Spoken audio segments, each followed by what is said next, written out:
to see how to connect it to that region. So in the morning, we have covered a lot of macro situations and macro living. First of all, about our company, just a quick thing, so how we can fit into that blueprint. We are operating globally. We have been in more than 55 countries, and we have delivered around 60 or more projects in the last 4 years in around 30 different countries. So we have covered a lot of geography, and we can get a sense of what fits there. And this is the main issue about decarbonization. If you look globally, there is a debate or a discussion between net zero and near term. Since Glasgow, I've been a promoter that net zero is not a question today. Because if we don't do near term, there's no need for net zero. If we do not achieve a 2 degree or a 2.5 degree max by 2035, net zero is non-existent. The whole model will change.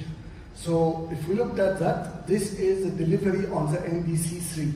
The NDC 3 is the first requirement of the UNFCCC to have countries have sectorial roadmap. By sectorial roadmap means that we stop talking about decarbonization on a percentage approach, and we talk about it in a tonnage approach. CO2 is like clinker, it can be weight. So percentage is very generic. We need to talk kilogram CO2 per ton of cement produced. And this is a differential between sectorial and non-sectorial roadmaps. Once it becomes sectorial, so you need to develop a proper baseline. Where is this percentage coming from? And that is the main difference. You can say CCUS does 50%, and you can say 55%, and you can say 25%. If you looked at NC presentation, it had between 25 and 55, I think. So the percentage is relative to your product portfolio and your baseline. Where are you coming from? And this would be the piece that I'm building out of directions that I see as a blueprint to the Global South. So first of all, why is the Global South important? This is where cement future is going to be built. We are having the signs of deindustrialization in Europe. US and Europe are net importers, so they depend on the production made in elsewhere. We have 50% of the G20 in Global South, which means that emerging markets and people who are going to build in the near future, so consuming more cement, are in the Global South, regardless of the phenomena or how the differentiation is made. So why Russia is Global North and not Global South, though most of the economical and perception around its legalization fits Global South. But regardless of how we are making this differentiation, the Global South represents where cement is going to be produced in bigger amounts in the next 10 years. This is where decarbonization is required, and it's where we are going to build, so more of consumption will be on the side. Today, there was an added factor to that, which is the war discussion. In my opinion, wars are, of course, a human tragedy, but they are, for a cement producer, a temporary impact. It's temporary. It's not the flat line. The only way for a cement plant, and this is how we build our strategy, cement plants need to build their strategy to be in a driving seat, not in a responsive seat. So wars means disruption of supply chain, means disruption of productivity, maybe, and they also mean an opportunity to rebuild. So after a war, there is always a rebuild, so there is a jump in consumption. The only way for a cement plant to be not isolated but defended versus this volatility, which is becoming an everyday. You have COVID, then you have carbon laws, then you have carbon laws and war, and then you would have other stuff going forward. So volatility is always the name of the game. So to defend that, you need to work your strategy from in and out, not out in. So all the macro that we have seen is only an input.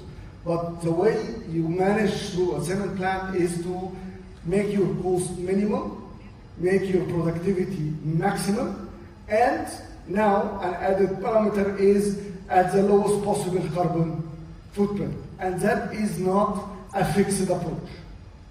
That cannot be done the same way in every plant. I'm sure within the NC group, they have a group roadmap on plants, they will have different approaches. So each plant has its own way.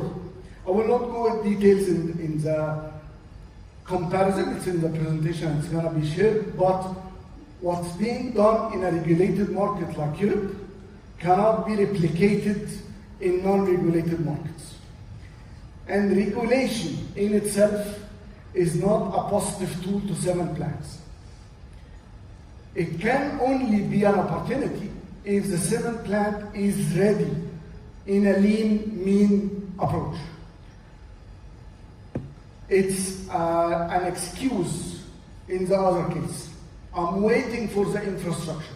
I'm waiting for the regulation. I'm waiting for the standard. So the cement standard sufficiently, when it comes to SCM, has sufficient areas to add a lot of products that we are not producing so far, neither on a cement plant production nor into construction consumption. So just to kill one point, the CCUS, for me, is like a vacuum cleaner that you get to your house. And it doesn't make sense to get a vacuum cleaner that is more expensive than the house itself. We have been saying that since Glasgow. It has been proven today in the morning that people are moving out of carbon capture in general. There are governments that are already abandoning that concept at all, but it is needed for net zero. I'm not debating that at all. But we need now near zero. And this is the only way forward. So if we kept on debating the impact of CCUS on decarbonization and changing a roadmap from a 115, 120 local money unit million, local money unit to a 600 million or a 700 million, boards will never approve them. And it's only a net zero appreciation, and it will never happen now. The TRL of the technology is simply not ready. So if we focus on near zero, and this is 110 to 150 million local money units, this is a tried and known number. And this is a capital that can be done by cement plants. So this is the whole idea. What we have is 50% of the current CO2, regardless where your baseline is reducible by value-added technologies. And this is the blueprint we offer, and this is what fits near to. So this roadmap was developed after Glasgow, and it's the same that still fits today. If you could see on the red side, there is the oxy-fuel, the CCUS, and the DAC, and of course the hydrogen as an alternative fuel. Those red blocks are after near to, are post 2035. So the focus, as it was shown in NC, and you will see it in any bankable roadmap, is the blue pieces and the gray piece, where we do the operational excellence side, the product portfolio development, which is the clinker factor, the SCM, and the waste-to-energy piece, which is alternative fuel and waste heat recovery, and finally the calcined clay, which is a portfolio shift out of clinker. This is what cement plants can deliver today, and this is what cement plants need to focus on today. But it's not as easy as said as it's to be done. So the idea here is first to show where this is from a financial perspective, because if you are not bankable, you cannot go forward. So bankability here is, we are talking about, as I said, a $10 US per ton average investment and $5 per ton savings. That is a 10 years yield easy. So if you started 2025, by 2035 you got your money back and you are achieving the near value. This is from a total investment perspective versus carbon reduction, is exactly like what I'm showing. It's 110, 120, maximum 150, depends on the country, local million money unit. So if you are in the States, it's by dollar, it's a local money reference. So with that 150 million, which is a normal CAPEX that can be defined by a cement plant over 10 years, that is around, 10 million, 15 million a year. You can go down from 2.6, assuming 2.6 is your baseline, to 1.5. If your baseline is 2.8, then it's 1.6. That gets you to the near-term value without hitting any of the high CAPEX technology drivers, including waste heat recovery. So the idea here is not the technology itself. The idea is the ways of doing this technology. The technology doing is not having a roadmap. It's the synchronization of this technology. There are technologies that does not work in alignment to each other. So for example, energy management versus alternative fuel. If you don't plan the alternative fuel, we have seen TSRs of 30%, 35%, but the right TSR achievable by cement plant is up to 75%. There are plants that are operating at 90 and 100%, but this is not done in a normal cement plant. You need to fit the plant properly. So how you synchronize this CAPEX, the preparation CAPEX, has to be done properly, or the results will not be achieved. You will be penalized for your investment rather than getting the advantage out of it. So in the next piece, for the next 2 or 3 minutes, I will try to show the synchronization of that. A plant, to be able to optimize, need to have the proper baseline. If you did a baseline while your plant is unoptimized, you are giving yourself the percentage of high reduction on stuff that you shouldn't have. So the first thing is you need to optimize the plant. So operational excellence come before baseline, or baselining need to be done on an optimized figure. And this optimization has 2 sides of it. One is what we know, the classical approach of optimizing a cement plant, but now we have an advantage driver, which is digital maturity. If you done the operational excellence in line with your digital maturity strategy, your advantage to achieve the results in speed and in capital is exponential. Usually in cement plants, we keep the digital maturity strategy till the end. And the problem is you are losing a lot of momentum because you have moved it to the back. So again, what I'm saying is the important piece in the roadmap is where you synchronize technology. It's not only the roadmap, it's not only the types of projects that you are going to have, it's where you inject each of them and where you do it.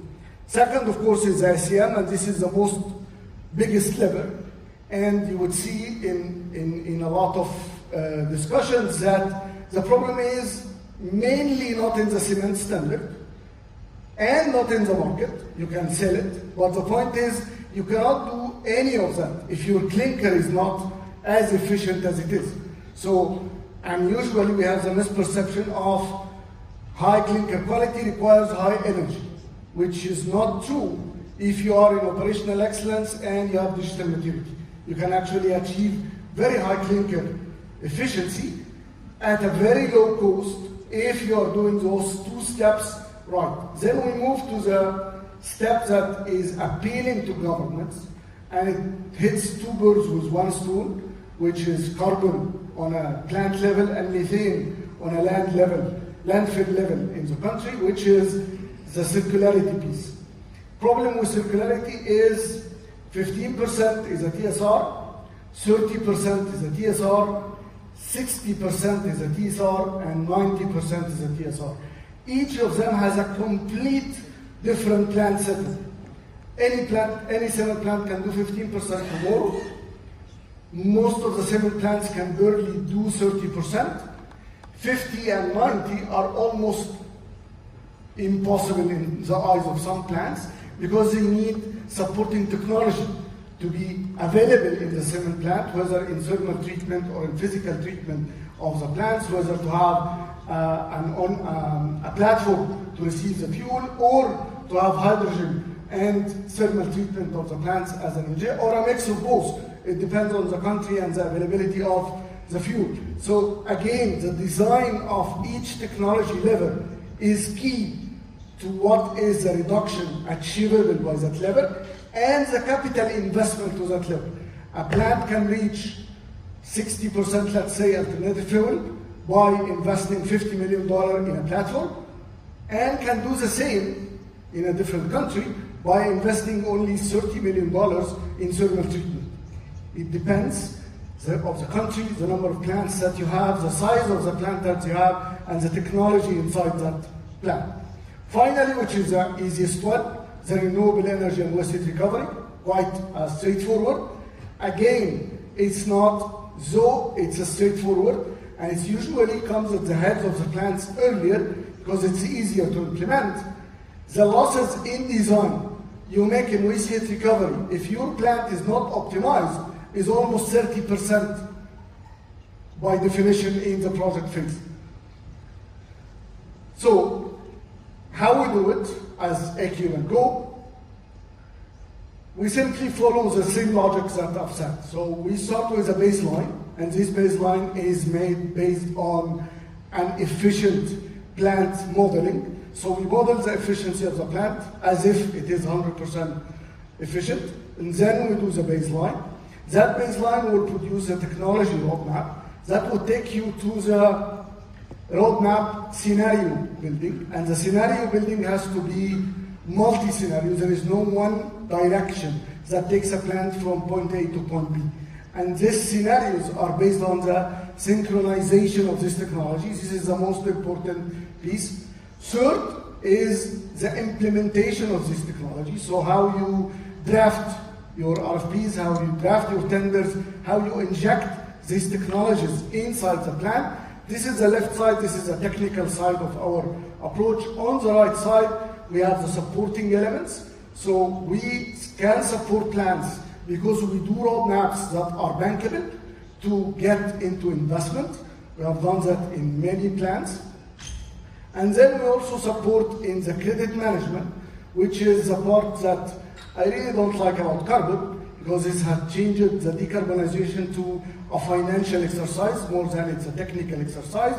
But it's a part that you need to do. Since the money is available, let's tap into it. But trading carbon is not an easy, straightforward approach. Laws and regulations change on a daily basis. The way you calculate the carbon and the way you register your projects can make a huge difference on the money that you get. And finally, how to implement the project. So the selection of the OEM and the selection of the contractors and the efficiency of the project implementation makes a huge difference on the realization. Finally, because I still have 20 seconds, is how do you put it? It's not percentage. It's a carbon abatement cost and a carbon abatement value versus project. And that is how a project is being assessed. Finally, we need not to follow a model, we need to shape the future, and we have, as Global South plans, the ability and the capability to do that, because this is where cement is going to be produced. Thank you very much.